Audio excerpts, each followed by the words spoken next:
Assalamualaikum warahmatullahi wabarakatuh. Alhamdulillahirrabbilalamin. Rabbi shrah li sadri wa yassir li amri walul uhdatan min lisani yafqahu qawli. Amma ba'du. Alhamdulillah kita berlanjut untuk materi kelas 5 pada bab haji yang kemarin kita sudah membahas dari pengertiannya dan sekarang kita membahas wajib haji dan lain-lainnya. Sebelum kita mulai belajar, marilah kita awali dengan membaca doa sebelum belajar. Bismillahirrahmanirrahim. Raditu billahi rabba wa bil islami dina wa bi muhammadin nabiyya wa rasulah. Rabbi zidni ilman warzuqni fahma. Amin ya rabbal alamin. Selanjutnya, kita lihat wajib haji. Wajib haji itu ada 6. Yang pertama, ihram dari mikot. Artinya dari batas-batas tempat yang waktu tertentu. Ada mabit bermalam di Muzdalifah, waktunya setelah tengah malam pada tanggal 10 Zulhijjah. Ada melontar jumroh Aqobah pada tanggal 10 Zulhijjah yang melontar 3 jumroh, yaitu Ulah, Wusta, serta Aqobah. Dan ditentukannya pada tanggal 11, 12, 13 Zulhijjah, disebut dengan hari Tasyrik. Dan tawaf wada, yaitu tawaf perpisahan, sewaktu akan meninggalkan kota Mekah. Dan yang menjauhkan diri dari yang diharamkan atau dilarang karena ihram. Ini merupakan wajib haji. Bisa diperhatikan ya anak-anak. Baik, selanjutnya kita membahas tentang sunnah haji. Bisa dilihat di halaman 48. Sunnah menurut mazhab Syafi'i adalah semua pekerjaan yang diperintah Allah tetapi tidak bersifat tegas, diberi pahala orang yang melaksanakannya, serta tidak disiksa atau yang meninggalkannya. Sunnah, mandub, mustahab, dan tatawu adalah kata-kata sinonim yang memiliki satu arti sunnah haji. Nah, kita dapat perhatikan apa aja sunnah-sunnah haji yang perlu kalian perhatikan. Jadi, sunnah haji itu adalah yang diperkerjaannya tidak diperintah, diperintah tetapi tidak bersifat tegas. Bisa dilihat pertama ada mandi ketika hendak ihram, yang kedua membaca talbiyah dan tawaf kudum untuk yang mengerjakan haji ifrad atau qiron. Terus apa sih perbedaan rukun haji dan wajib haji? Nah, perkataan rukun dan wajib biasanya berarti sama, namun dalam ibadah haji mengandung arti berbeda sebagai berikut. Rukun haji yaitu sesuatu yang harus dikerjakan dalam ibadah haji. Jika tertinggal, tidak sah hajinya dan tidak dapat diganti dengan dam atau denda.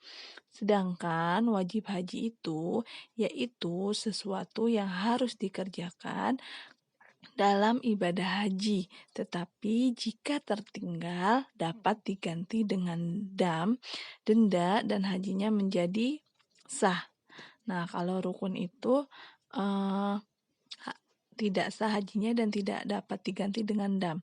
Tapi kalau wajib haji itu jika tertinggal itu dapat diganti dam atau denda dan hajinya menjadi sah. Itu yang dapat dibedakan. Selanjutnya kita membahas ke topik bagian 2 tentang bab fikih juga yaitu haji, namun kita fokus di amalan ibadah haji. Sudah siap semuanya belajar? Kita buka halaman ke-49. Buka buku paketnya ya. Mari kita buka mempelajari. Nah, di sini ada amalan ibadah haji. Jadi amalan ibadah haji itu niat mengerjakan haji atau umroh dengan berpakaian serba putih dinamakan ikhram. Cara mengerjakan ikhram adalah sebagai berikut. Terlebih dahulu kalian diusahakan untuk mandi, memotong kuku, menyisir, memakai wangi-wangian. Memakai wangian-wangian itu seperti minyak wangi. Dan tentunya kita berwudu, bersuci. Kemudian berpakaian ikhram bagi laki-laki. Bagi laki-laki itu terdiri atas 2 helai. kain. 2 helai kain, 1 helai kain itu diselempangkan di bagian atas, 1 helainya itu berikutnya dililitkan di bagian bawah. Kedua helai kain tersebut tidak boleh dijahit. Sementara bagi wanita harus menutupi seluruh badan kecuali bagian muka dan wajah. Dan ada mikot nih, bisa kalian lihat. Mikotnya itu mikot makani batas tempatnya. Memulai berikhram adalah sebagai berikut. Ada Mekah, tempat ikhram mikot. Kemudian Zul Hulaifah, mikot orang yang datang dari arah Madinah. Nah, kemudian ada Robik, mikot orang yang datang dari arah Syria, Mesir, Maroko, dan negeri-negeri yang sejajar di negeri-negeri tersebut. Nah, itu mikot yang terdapat. Mikot itu artinya batas waktu ya, dan batas tempat. Batas tempat dinamakan mikot itu mikot makani, sementara batas waktunya itu mikot zamani. Nah, mikot zamani untuk ikhram, yaitu awal bulan Syawal sampai terbit fajar, hari raya, haji tanggal 10 Zulhijjah sebelum waktu habis. Kalian bisa lihat ya, bagi-bagiannya ada Makkah, ada Zulhalaifah, kemudian ada Robik. Baik, selanjutnya ada Yalamlam, mikot yang datang dari Yaman, India, Indonesia, dan negara yang searah dengannya. Kemudian ada Qarnul Manazil, mikot yang datang dari Najdil, Yaman, Najdil, Hijaz, dan negeri sejajar dengannya. Ada Zatu Irkin, mikot yang datang dari negeri Irak, Iran, dan negeri yang sejajarnya. Kemudian bagian penduduk dari bagian Mekah, terus dan mikot-mikot tersebut mereka ikhram dari negeri masing-masing. Itu adalah poin-poin dari pembahasan mikot. Ada berapa ya? Ada poinnya A sampai G. Selanjutnya ada tawaf. Tawaf adalah kegiatan mengelilingi Ka'bah sebanyak 7 kali. Putaran tawaf ini dimulai dari Hajar Aswad dan berakhir di situ pula. Ya. Terdapat tawaf itu ada 6 macam. Pertama ada tawaf kudum, yaitu tawaf yang dikerjakan jamaah haji ketika baru tiba di Mekah. Tawafnya itu kudum karena tawaf selamat datang. Tawaf ifadah yaitu tawaf yang menjadi rukun. Ifadah itu menjadi rukun. Dan tawaf wada itu tawaf yang dilakukan jamaah haji ketika akan meninggalkan tanah suci. Tawaf ini termasuk wajib haji. Kita tadi udah bahas wajib haji itu apa. Kemudian ada tawaf tahallul, yaitu tawaf menghalalkan barang yang haram atau terlarang karena ikhram. Ada tawaf nazar, yaitu tawaf yang melaksanakan nazar atau janji, hukumnya itu wajib dikerjakan karena nazar itu termasuk janji. Kemudian ada tawaf sunnah, yaitu tawaf yang dikerjakan pada setiap ada kesempatan atau sembarangan waktu. Itu merupakan tawaf. Tawaf itu tadi apa? Kegiatan mengelilingi Ka'bah 7 kali. Mohon maaf ya sayang ya. Agak kelibet kata-kata dari Ibu Guru. Nah, itu bisa dilihat di halaman 50 ya. Dipahami ya. Ya, jadi itu merupakan tawaf, itu ada 6 macam. Ada pertama tawaf kudum, yang kedua tawaf ifadah, yang ketiga tawaf wada, dan yang keempat tawaf tahallul, yang selanjutnya yang kelima tawaf nazar, yang terakhir tawaf sunnah. Nah, kalian bisa pahami keenamnya itu memiliki perbedaan. Tadi tawaf kudum dikerjakan di mana? Dikerjakan jamaah haji ketika baru tiba itu dinamakan tawaf kudum dan lain-lainnya ya. Nah, sebelum kita mengerjakan tawaf ada 7 macam syarat yang harus terpenuhi. Berarti harus dipenuhi apa aja? Pertama, kita harus menutup aurat. Kita ditutup aurat kita, nggak boleh ada yang kebuka. Yang kedua, suci dari hadas kecil dan hadas besar. Yang ketiga, niat mengerjakan tawaf. Dan yang keempat, dimulai dari Hajar Aswad atau disebut dengan batu hitam. Yang kelima, ketika mengelilingi Ka'bah, Ka'bah ada di sebelah kiri. Jadi mengelilingi Ka'bah, Ka'bah di sebelah kiri. Keenam itu tawaf dilakukan sebanyak 7 kali putaran dan dilaksanakan di dalam masjid. Selanjutnya, adapun cara mengerjakan tawaf. Nah, tentunya ada apa aja Bu Guru? Bisa dilihat di halaman 51. Kita harus berniat untuk mengerjakan tawaf. Kemudian dimulai dari Hajar Aswad yang tadi disebut dengan apa? Batu hitam sambil membaca Bismillahi Allahu Akbar.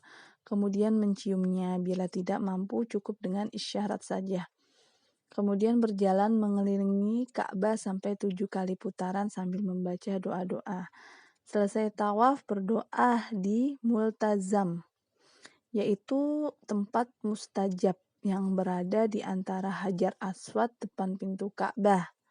Setelah itu mengerjakan sholat sunnah 2 rakaat di makam Ibrahim dan Hijir Ismail. Terakhir disunahkan meminum air zam-zam. Ini merupakan cara mengerjakan tawafnya. Ya, bisa dipahami ada poinnya 1 sampai dengan 6. Selanjutnya ada sa'i. Ya, bisa dilihat sa'i itu apa, Bu? Sa'i adalah berlari-lari kecil dari antara Bukit Safa dan Marwah. Sebanyak berapa kali? 7 kali lagi. Sa'i dilakukan setelah sholat sunnah 2 rakaat sesudah tawaf. Adapun syarat sa'i yaitu sebagai berikut. Dikerjakan setelah tawaf kudum atau rukun, yang selanjutnya mulai dari Bukit Sofa dan berakhir di Marwah. Dikerjakan sebanyak 7 kali, ya.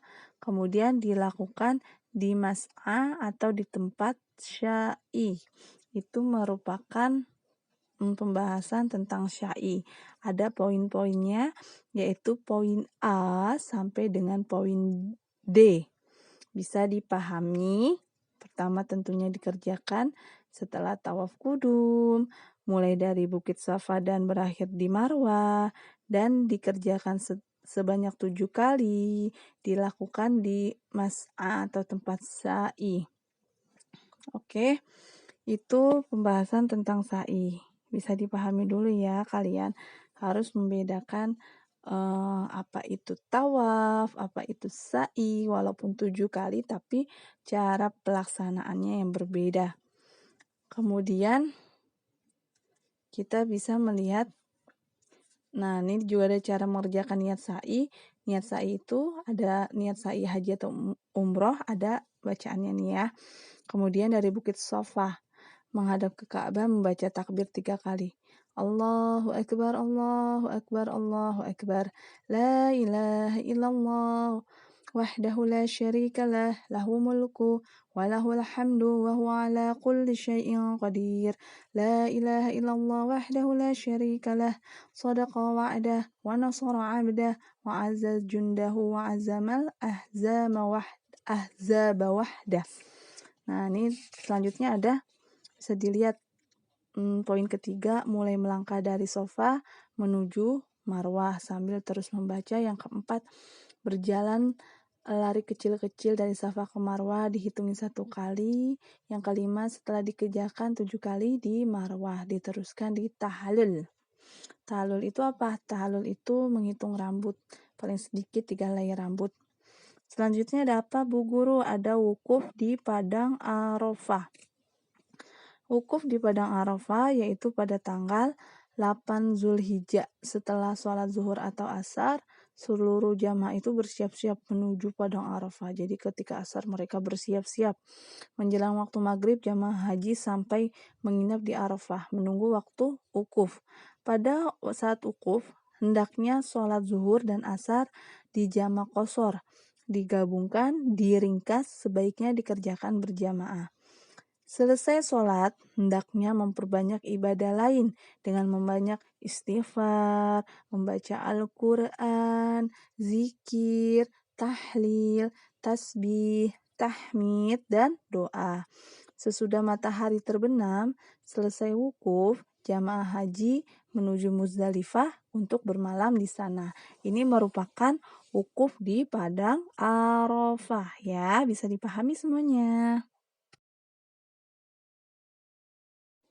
Baik, itulah yang Ibu dapat jelaskan tentang wukuf di Padang Arafah. Selanjutnya kita bermalam di Muzdalifah, yaitu poin ke-6, penjelasan bermalam di Muzdalifah, termasuk wajib haji karena walaupun bermalam itu hanya sebentar, waktunya setelah lewat setengah malam, tanggal 10 Zulhijjah malam hari raya Idul Adha. Kegiatan yang dilakukan di Muzdalifah selain mabit bermalam juga dilakukan untuk mencari kerikil sebanyak 49 atau 79 butir. Kemudian batu tersebut akan digunakan di Mina untuk melontar jumroh. Selama dalam perjalanan ke Muzdalifah disunahkan membaca apa sayang? Membaca talbiyah, takbir, zikir, tahlil, dan tahmid. Jadi tidak boleh banyak bicara atau ngobrol karena kita sebagai mendekatkan diri kepada Allah. Bisa dilihat bacaannya sebagai berikut. Labbaik Allahumma labbaik, labbaik la syarika laka labbaik, innal hamda wan ni'mata laka wal mulk la syarika lah. Nah, seperti itu bacaannya kita bermalam di Muzdalifah. Kemudian ada bermalam di Mina. Nah, bermalam di Mina itu pada tanggal 10 Zulhijjah, jamaah haji sampai di Mina wajib melontar jumroh Aqobah. Nah, haji bermalam di Mina itu pada tanggal 11, 12, 13 Zulhijjah. Selama jamaah haji diwajibkan untuk melontar 3 jumroh tiap-tiap harinya. Dimulai ada apa? Jumroh ula, wustoh, diakhiri dengan Aqobah. Nah, jamaah haji melontar itu menggantinya tanggal 11, 12, 13 Zulhijjah.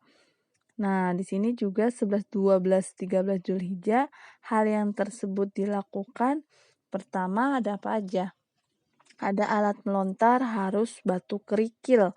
Selain batu tidak sah, jadi harus benar-benar batu kerikil. Yang kedua merupakan 7 batu dilontarkan satu persatu. Jadi harus batu dan jumlah bilangannya itu harus 7 batu. Nah, itu merupakan bermalam di Mina ya. Kita bisa lihat pada tanggal 11, 12, 13 Zulhijjah. Selama di Mina jamaah haji diwajibkan untuk melontar 3 jumroh. Apa aja? Ula, wustoh, dan Aqobah. Nah, alat yang melontar itu harus dengan apa? Tentunya dengan batu kerikil. Selain batu tidak sah. Nah, harus 7 batu dilontarkan satu persatu ya. Yang selanjutnya melontar dengan tertib. Dimulai dari jumroh pertama, kedua, dan ketiga. Ula, wustoh, dan Aqobah. Cara melontar jumroh adalah sebagai berikut. Melontar jumroh dimulai dari jumroh yang ula dulu, kemudian wustoh, yang terakhir Aqobah. Nah, melontarnya itu dengan tangan kanan, kemudian tangannya diangkat, kemudian batu dipegang dengan telunjuk dan ibu jari, pahami, kemudian setiap melontar, batu-batu kerikil itu harus mengenai jumrohnya. Setiap melontar, jumroh disertai membaca doa. Bismillahirrahmanirrahim, Allahu Akbar. Selesai melontar jumroh Aqobah pada tanggal 10 Zulhijjah, jamaah haji boleh melaksanakan kurban bagi yang ingin berkurban atau bagi yang ingin membayar denda bagi yang mempunyai kewajiban maka wajib membayarnya. Itu penjelasannya ya. Bisa dipahami anak-anak. penjelasan bermalam di Mina. Ada poin A, B, C sampai selanjutnya. Kemudian kita ke larangan melaksanakan haji. Selanjutnya, larangan bagi laki-laki tidak boleh memakai pakaian yang berjahit, memakai sepatu menutupi mata kaki atau kaos kaki, menutup kepala menjadi wali nikah. Kemudian bagi perempuan memakai tutup muka atau cadar, memakai sarung tangan. Nah, bagi laki-laki perempuan nggak boleh memakai wangi-wangian baik di badan maupun di lainnya kecuali dipakai sebelum ihram. Kemudian mencukur atau memotong rambut dan bulu badan lainnya serta memotong kuku itu nggak boleh. Meminyaki rambut juga nggak boleh, ya.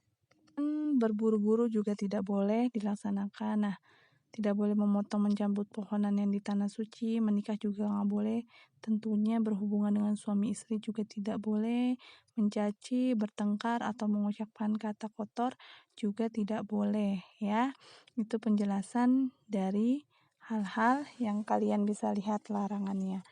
Baiklah, demikianlah yang Ibu dapat sampaikan. Kita akhiri dengan membaca Alhamdulillahirabbil alamin.